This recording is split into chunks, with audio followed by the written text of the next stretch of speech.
Hi, welcome to Triangle Spotlight. I'm Suzanne Lynn. Joining us today, a very special lady from Bethany Christian Services in Florida. Her name is Laurie Stern. Laurie, welcome. Glad that you're here today. Thank you, Suzanne. I'm so glad to be here and to talk with you about the services we provide. And you asked me if we want to really focus, because you offer so many different services. You asked me which one I want to focus on. And before we get into which one I selected, why don't you share about Bethany and what all those services are? Sure. So Bethany Christian Services has been around for 75 years.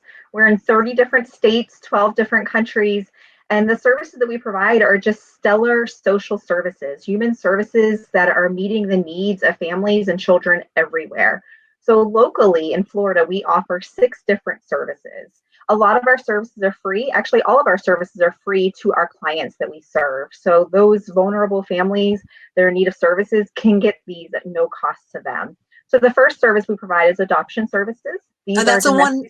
That's what I relate with Bethany. That's the first Yes, one. Like you do that's more than adoption? That's cool. yes.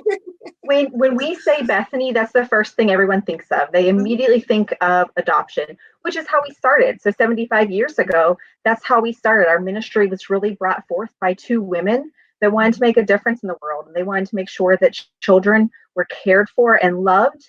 And that's how our ministry is based. So we started providing services for domestic infant adoption.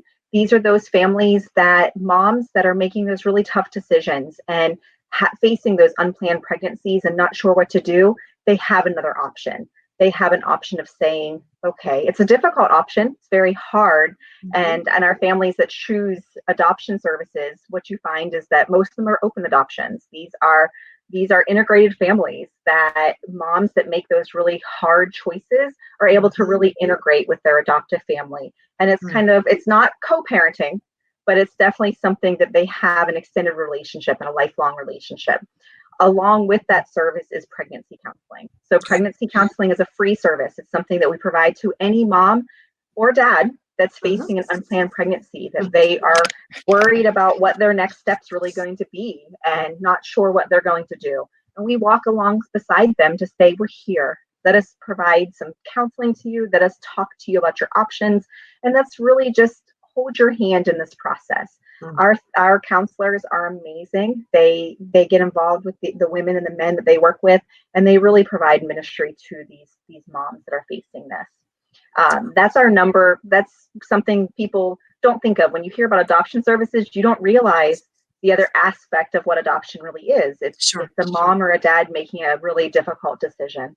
Mm. And last year in Florida, we had 18 adoptions, but we worked with over 70 moms. So it kind of Wow. shows you, yes, and all those moms chose life. Mhm. So it's really valuable when you think about the service that we provide in the pregnancy counseling.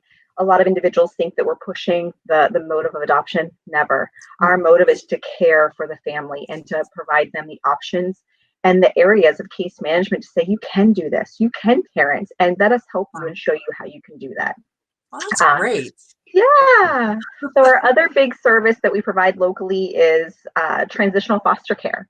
So you hear about the kiddos that are coming to the border and you hear about what's happening at the border. And Bethany really wanted to serve those needs, and they really wanted to step into those hard spots to say, we love children and we're going to help and we're going to serve those children. So what we're providing is safe places for kids in foster care while they're coming to the United States and seeking sponsorship. Mm. So most of the kiddos that come to the border, when you hear about them, it's kind of confusing. Where are these kids coming from? How do they get Right. here? Right. Yeah, it's really confusing. And what you need to realize is the kids are coming by themselves. Kids that are What? anywhere from 6 to 18 years old are coming primarily on their own. They're making this journey on their own because they're fleeing poverty. They're fleeing crisis. They're fleeing violence. They're But fleeing all sorts of things. they're not coming with adults? Some are coming with the adults, but what we work with are those unaccompanied minors. We're working with those kiddos that are coming with no one. They know where they're going though. That's the pretty cool part is that the kids know. How? Yeah. So I'm just a blown away. lot I of don't even know what questions to start to ask. This is so fun to me. yeah. So they know where they're going. A lot of times what you find is that a parent will come here first, will come to the United States first, and they'll make a future for themselves. They'll start preparing for their family to come here. And then you'll eventually see a child or another adult come, and that's what you see a lot of. Or you'll see maybe a brother that then the younger sibling wants to come and be with the brother here. It's amazing when you hear their stories. Oh, Suzanne, their stories just it will move mountains. It will make hearing a child share their story about what they're fleeing from, the poverty they're facing, the violence that they're facing, the gangs that are knocking on their doors. It will change anybody's hearts when you hear those stories from these kiddos. Can imagine. So yeah, so what we're doing is we're finding foster homes. We're licensing through the Department of Children and Families, and we're placing kiddos in safe places while we make sure the families that they're going to in the United States are safe.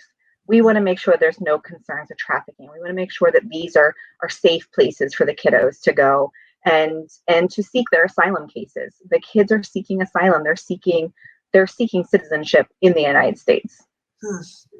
Yeah. Profound. I know it's a lot. And then the other service we provide, in addition to all those amazing services, is our Safe Families. So Safe Families is a ministry of recognizing that years ago, families used to be able to depend on each other. There used to be kinship that you would have if somebody fell on hard times. For example, right now with the coronavirus, thinking about this, families they don't have the connectivity that they used to have years ago, that you could call upon your family and ask for assistance. Hey, I lost my job. I'm living in a car. I don't know what to do. You would have families step into those hard spots. Sure. Doesn't happen as much anymore.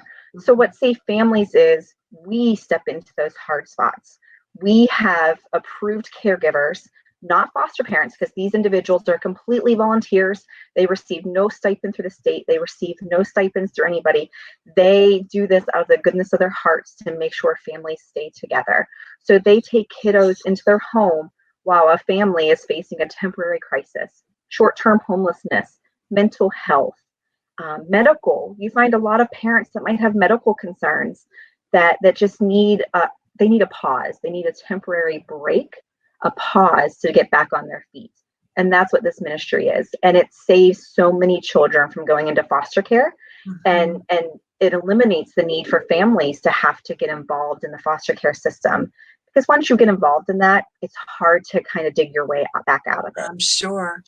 And what an opportunity. I mean, you're keeping these children not just intact with their family, but you're keeping them out of the direct line of fire of the problems that are going on, the financial, the medical things that are going on. So they can have just a normal childhood for a little while until things get back to normal. Yes, it's very short term. These are very short term cases.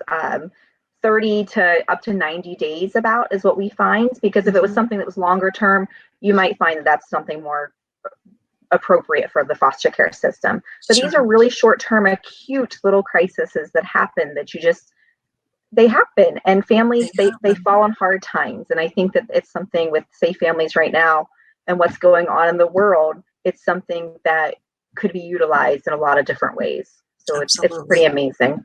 And then our fifth program is we call it our Safe Passages. So it's for those kiddos that are coming to the border. They're reunified locally in Florida. We provide case management services to those families. So those kiddos that are going and they're reunified with a sponsor, they might need help understanding how to get them enrolled in education. They need help understanding what are the laws in America, what's required of me, what's the law in regards to kids being in school. Maybe it's something they need help with medical needs. A child has a medical concern. We're linking them up with services, mental health counseling, food stamps, just understanding the process. And then, of course, the legality, helping them make sure that they have legal services as well, so they can work on those asylum cases. Wow. You must have like 2,000 people working for Bethany, right? For all the services? Well, locally, we have about 20. So all those 20, services. well, I missed a couple zeros. That sounds like you need a huge staff. I don't know how you handle it. As any nonprofit, the work that our staff do is probably one staff member would do five positions in for-profit America. So it's something that we wear many different hats, and we love doing it because the work that we do, we understand the meaning behind it. We understand the necessity. And when you see the smiles on faces of families and children, you know it's worth it. You are making such a difference in what you're doing. I mean, we all make a difference in some way, but like you guys are really making a difference. Like you are keeping families intact. You're making life bearable and better for families. Thank you. I mean, I had no idea. I don't want to cut you off. Were there more services? Because I want to get to the one we want to talk about. I know. But I want to make sure that everybody knows the scope of what you're doing. Yeah. Yeah, we truly believe families change everything. And everyone should have the availability of, just because you fall on hard times or you're from another country doesn't mean that changes the fact that families matter. Mm-hmm. And with a family, you can do anything. And we truly believe that. Our ministry truly, at the core of what we do, we believe in that mission of helping the least of those because they deserve it, because they absolutely deserve it. They sure do. Yeah. Laurie, as we talk about the topic that I selected to spend a little bit more time on, I guess it would be best known, I don't know if there's a more political, proper way of saying human trafficking, right. The survivors of not just sexual, but you've been talking about work trafficking too. I mean, what is the world of trafficking that you need to kind of fill in the gaps for? Sure. So we have a program, it's called the TVAP, which stands for the Trafficking Victim Assistance Program. So we are our niche when it comes to trafficking is to work with foreign-born nationals. These are individuals that aren't born in the United States. They're not citizens of the United States, which brings them to the likelihood of being trafficked is even higher. Okay. The rate of the concern for this population is really high. And what you find with trafficking, when you hear trafficking, everybody automatically thinks what you had mentioned, sex trafficking. That's the first thing that everybody thinks of. Sure. And that absolutely is a problem. And you find that it's a huge problem. Florida is the third state in the United States, the highest state, the third in the United States for trafficking. That's a huge problem. And a lot of it is because we're surrounded by water. It's easy to get individuals in and out of Florida. Sure. And you find trafficking being a huge concern.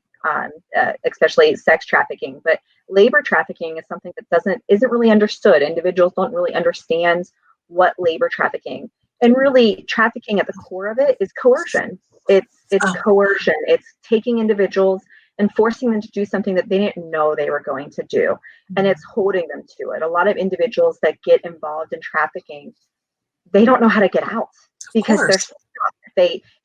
Traffickers are very savvy. It's very manipulative of how traffickers know how to make individuals feel like they're nothing. They're not worthy. You will get in trouble. You belong to me. You owe me. So those are all things that are survivors. And we call them survivors because they are. When you are rescued out of trafficking, you are a survivor. You survived something that you don't know what would have happened had someone not stepped into that really hard place. And go ahead. Oh, I was just going to say, are most of the people who are taken as victims, I mean, are they physically being restrained, or is it more of a mental, emotional that they're being manipulated into staying in the situation? It can be both. With sex trafficking, you find it's more of a coercion based on force, whereas with labor trafficking, it's coercion based on they take everything. So a lot of times individuals will come to the United States with the knowledge of, okay, I'm going to make a better life and I'm going to find something. And then they realize, okay, this is really hard. And then they get themselves into a situation where a trafficker takes their visa, they take their documentation, they take everything. And what you find with labor trafficking is that even though a trafficker might be making, we just had a rescue mission of working with some survivors. And what ended up happening is that the trafficker was making $16 to $17 an hour, but the survivors were only getting about $6 an hour for their work. So those are, and they don't know how to escape. They don't know, they're dependent on that, even though it's not right. They're dependent on that. So they don't know what to do once they get in that situation. Well, they're completely vulnerable. Yes. Yeah. Yes. And especially being a foreign-born survivor, being someone from another country coming here, you're so scared automatically of getting caught, being deported, going back. And sometimes they think, well, what I'm enduring now is better than what I would endure back there. So I'm going to accept it. And most of the time they don't realize they're survivors. They don't realize that the situation is wrong.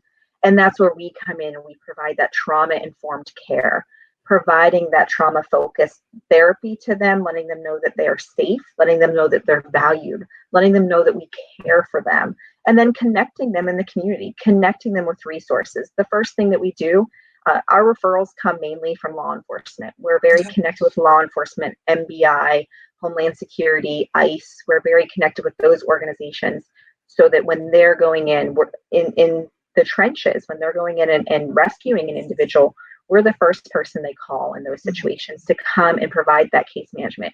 The first thing we focus on is safety, making sure that they are safe, getting them away from the trafficker, making sure that they have the means to stay away, setting them up in a hotel, setting them up with a friend, setting them up in a shelter, and then providing those case management services to make sure they have their needs met, having medical, mental health, physical needs met, and then working with them with legal services to get them so that they're no longer ever reliant on someone again, because we are helping them with their legal services as well.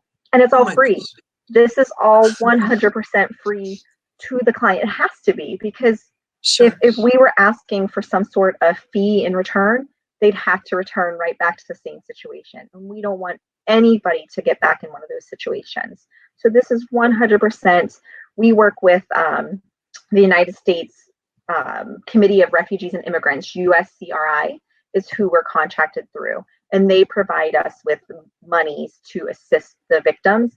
But a lot of what we do is reliant on donations and reliant on community members really giving back to the community and helping this population. I feel like we're just scratching the surface. Like, I cannot believe we're already 18 minutes into this interview, because I mean, there's so much more to find out. The yellow flags, what can we do? But I mean, as far as how we can help you, because you've got the system, you've got the workers, you've got the knowledge and the relationships and the network. How can we support you? Obviously, dollars, donations, huge. Is there an opportunity for volunteers? Sharing information? Do you have meetings? I mean, how can we get more educated on what you're doing? Yeah, a lot of the community is getting in contact with us. We do have a website that's specific for this interview today. So it's www.bethany.org/WQBQ. Okay. So that's our website that's going to tell individuals a little bit more about each of the programs, not just trafficking, but each of the other programs I discussed as well. A little bit more about Bethany. The main thing with trafficking, unfortunately, we do not have volunteer opportunities. And the reason is because of confidentiality.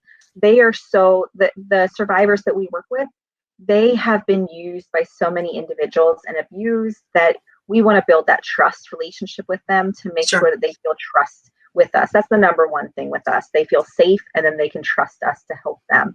So the biggest thing is helping with community resources, creating survivor backpacks. That when we go and meet with law enforcement the first time, having some sort of survivor backpack that we can provide survivors that have basic necessities. When you go and meet the individuals for the first time, they traditionally have nothing except for the clothes in their back. When we're rescuing individuals from either sex trafficking or labor trafficking, they don't have time to get their belongings necessarily, or they might not even have any belongings. So they're being rescued with nothing. When we're setting up in a hotel, they traditionally have no belongings of their own. So even basic hygiene packets, shampoo, conditioner, necessities such as underwear, clothes, shoes. I mean, there's so many different ways of getting involved with giving when it comes to the donations for the individuals. A lot of agencies could do backpack drives. If they wanted to get involved, do a backpack drive, do a hygiene drive, do a shoe drive. There's so many different drives that we could do that could really help this population. Of course, like having gift cards are always helpful. So even doing a gift card drive, having Walmart gift cards that the survivors can be taken to Walmart and they can buy their own things, which creates a sense of ownership on their own versus being, a lot of our survivors, they have such a sense of pride that it's hard for them sometimes to even take some of the things that we're providing. So just having that little bit that they can go and pick out their own clothes or pick out their own groceries. We connect them with all sorts of community resources like food pantries. Catholic Cherries is an amazing organization that helps us a lot. But there's so much more that we could do when it comes to even letting them go and shopping on their own to get groceries. So there's really, if there's a will, there's a way. If someone has a heart to help the population, there's going to be a way to do that. And everything that you're doing is on a foundation of faith. We need to wrap up with that. Let's talk about that.